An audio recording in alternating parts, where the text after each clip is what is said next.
ኢንስታግራም ላይ ስቶሪ ያደረኩት ነው ተሱታ ጋይስ በቃ ዝም ብሎ የሚገባ ስጋ ታውቃላችሁ።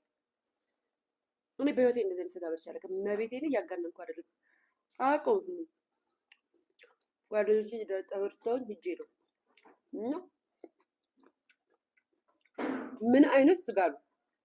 ምን አይነት ስጋ ነው? በቃ በህይወቴ በልቼ አላውቅም። በህይወቴ በጣም ስጋ ወዳለሁ፣ በጣም ስጋ በላለሁ ምናምን፣ ግን እንደ ትላንትና አይነት ስጋ በልቼ አላውቅም።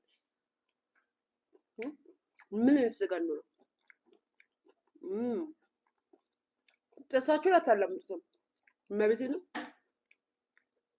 ታገስ ታገስ ነው። ታገስ አይደለም ታገስ አይደለም።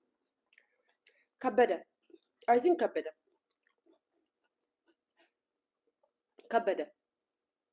ከበደ ስጋ ቤት ከዮሐንስ ክትፎ ቤት አጠገብ